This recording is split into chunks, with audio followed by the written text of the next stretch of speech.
Good morning. It's good to have you join us on Nigeria Now, showing on your digital first Pan-African News Network TOS television. It's the start of a new week, and of course, it's Monday. My name is Merciful Ajinamo. Joining us in the studio to analyze some stories this morning on the front pages of newspapers is Mr. Adebayo Fajimi. Welcome to the show, sir. Thank you very much. Happy New Week. Same here.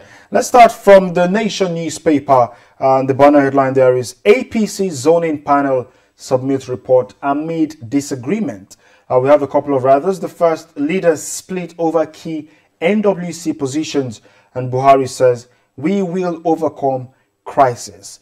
What is your take on this APC report, vis-a-vis the fact that the president is not around to, push with the APC convention?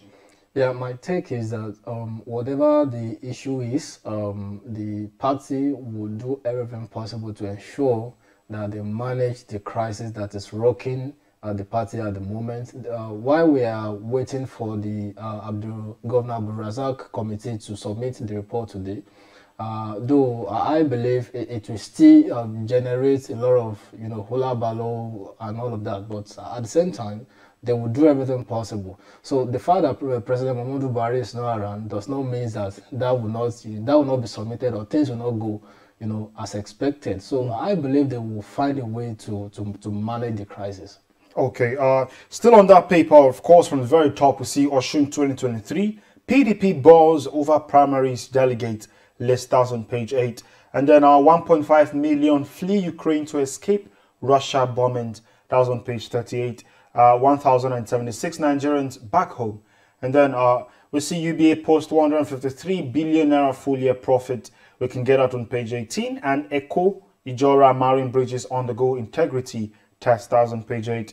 From the very bottom there, we see CBN's Naira dollar policy is not working, says presidential advisor. We can get our details on the front page. That continues on page 6. And then accept my leadership or quit, Obaseki tells Edo PDP leaders. That's on page 7 of the Nation newspaper. We'll move over to the Nigerian Tribune newspaper from the very top. NDLEA to arraign Kiari, 6 others today. That's on page 34. Osinbajo in charge in my absence. That's Buhari saying that on page 34 of the Nigerian Tribune as he departs for London for medical checkup. Police arrest 2 declared driver wanted over missing BRT passenger. That's on page 36 of the Nigerian Tribune paper. The banner headline there is talking about APC convention. We see that on page 24 and page 25. It says, crack in caretaker committee, plot over neck committee. No governor has power to convene meeting. That's coming from the banner. Chairmanship aspirants adamant intensify campaigns despite Adamu's endorsement.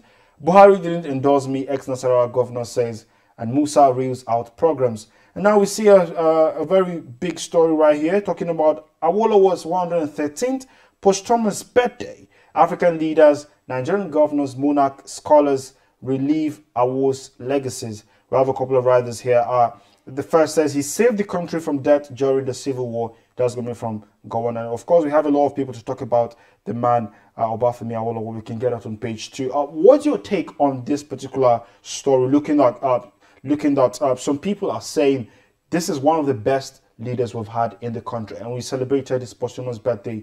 That's his 113th year anniversary. What's your take on this person, and how can we attribute his leadership qualities and compare to what we have today in Nigeria? It is incomparable, and his posthumous birthday is something that we all need to celebrate. It's something that we need to really celebrate, because Awolowo is a foremost federalist and a much less nationalist. If you look at his track record in politics, especially in the Western region, even though he vied to become the president of Nigeria, of which that never that was not meant to be. If you look at his track record in education, he gave us a free education in the 50s. And even though most of the so-called mentees or his followers who also want to, build on the legacy could not even match him, because I remember when I was in school, most of the things they were trying to do in terms of free education, the only thing I could say somebody like me benefited is just exercise paper. So all other things you have to pay for it. So, you don't have a good library, you don't have competent and quality teachers, you don't even have where to stay. You don't have conducive environment to learn. as a student back then. So, and you look also when he was there, he ensured that he gave free medical health care to children back then. And you can also see his record, while he was serving, during General Gowon regime. So he performed incredibly well. And you can see even till now, we can still trace most of his legacies. So they are not that. Go to Western region, go to the Southwest, you see Cocoa House, and all of the infrastructure that he built when he was in power, you can still see them today. So you cannot compare what our leaders are doing today. They build roads after 4 years. You cannot see the roads again. You cannot apply the road. They build school. They provide teachers that cannot, that cannot teach, doctors that cannot heal, and all manner of things like that. So we cannot compare Awolowo with the kind or the caliber of politician we have today. Okay, and I think that's a bad thing, right? Very bad. All right. Of course, that story is on page 2 of the Nigerian Tribune newspaper. We have a couple of writers there. Of course, Professor Ashaju says, life political values of our war. Other African heroes should be studied in African universities.